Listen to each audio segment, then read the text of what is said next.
So I think what we're discovering is that publishing has changed. And I don't think that's a big revelation to just everybody. People who work in the publishing world know that publishing has changed. It's changed a lot just in the past 5 years, but it's definitely changed since I was a kid and when I was writing short stories and submitting to magazines. The whole field has changed, and the way that you approach publishing has to adapt to that. So I have some thoughts on that might be helpful to you, that I hope you will enjoy. But before we do that, make sure you like, share, subscribe, and I appreciate your support. And I hope that you keep coming back for more of these 10 shots and more advice from me, some guy who managed to make some money and have a bit of a career as a published author. So here's how I would think of it. Right now we have more avenues to publish than we've ever had. Self-publishing has become this phenomenon. It's become something much bigger than we ever actually anticipated it being. When I started self-publishing back in like 2008, is because I was coming off of a traditional deal that fell apart, and I really thought my career was over. But what I ended up discovering was this whole world of options and opportunities and resources that would allow me to have fuller control of my publishing career.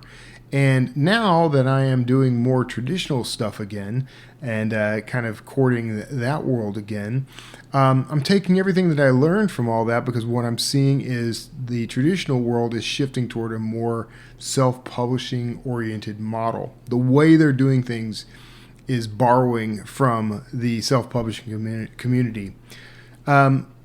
But here's some advice. Here's some advice for you as you enter into this and as you explore your own publishing options.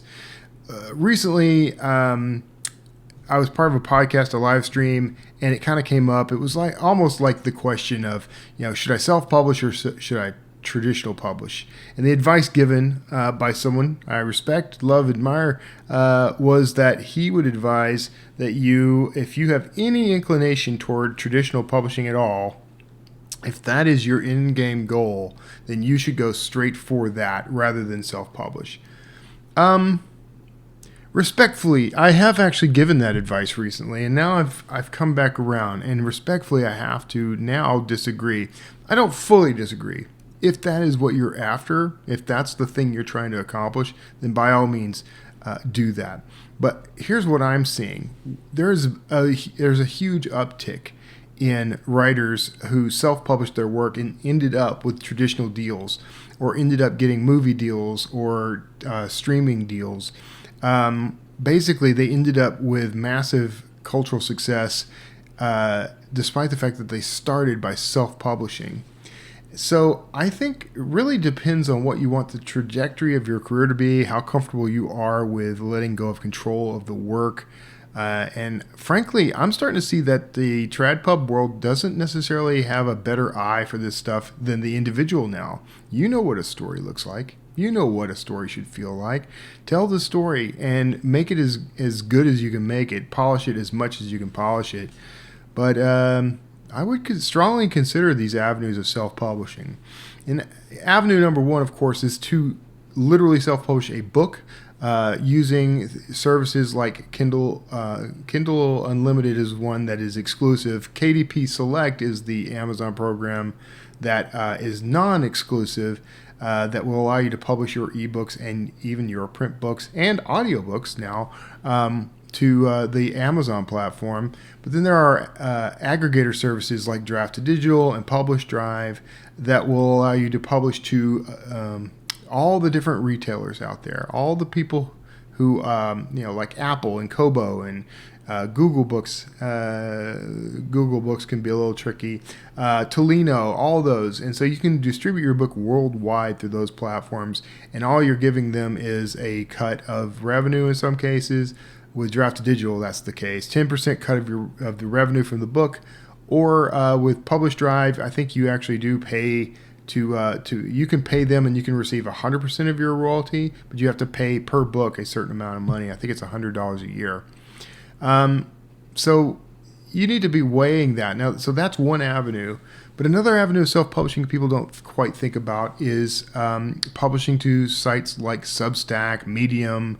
There's a bunch of basically blogging sites. I love Substack. I publish to Substack weekly, not just the notes, which are very social media like, but every week my newsletter is my post to Substack, and I actually have several different channels, I guess you can call them, on Substack that allow me to publish different kinds of content. Something I recommend, though, is taking a different approach altogether to publishing, because we think of publishing and we think of books, and then what I just mentioned is more like blogs and newsletters. But you could serialize a novel on something like Substack. I've done it, or serialize something shorter, which is really what I've done. I did a novella on Substack, and now I'm thinking about doing short stories. So one thing that you might consider is writing short stories and publishing those as ebooks. You can also publish them first or at the same time behind a paywall on a site like Substack.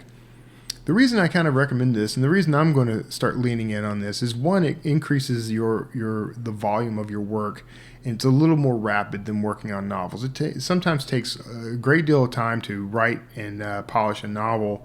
You can take a lot less time to do a short story, and then you could post that short story on all the various platforms for 99 cents or something, and make probably 33 cents to maybe close to 70 cents per sale.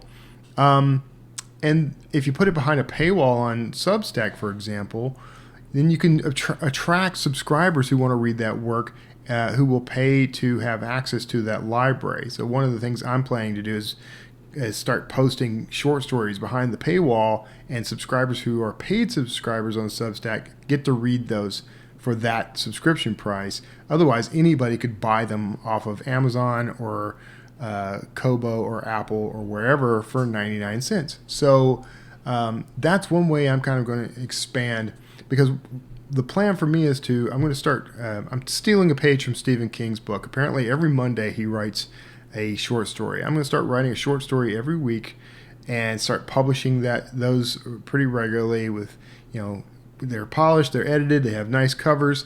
Publish those to all the various platforms for a low price, maybe $1.99 actually, and then put those behind the paywall on Substack.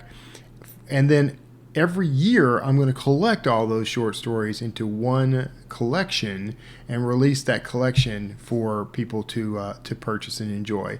So it does several things for me. It allows me to continuously grow my library and reach new readers who might be more willing to try a shorter work rather than risk a longer work at a higher price.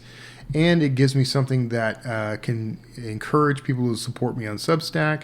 That's two different, actually multiple different avenues for revenue for me, and that makes me happy. So how's this loop back to kind of changing our perspective on publishing?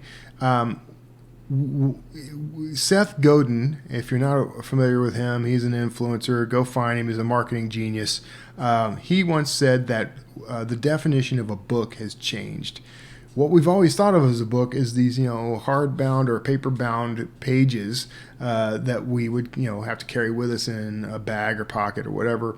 But now I can carry thousands of ebooks with me, and if I'm on a platform like Substack or something, I can read work from people that I would not have tried out otherwise for low to no money. So the whole game of publishing has changed, and so we need to adapt and change our perspective and our approach to it, so that when we are out there, delving into the publishing landscape, we're increasing the chances that we're going to find that readership. And as we do that, we can experiment more, do more, create more, and survive the shifts and changes of the publishing industry. This is how you overcome the dramatic changes in publishing, is you adapt. So hope that's helpful. I'm going to talk about some more things like this in the future, but if you have questions, leave them in the comments, and I will chat with you soon.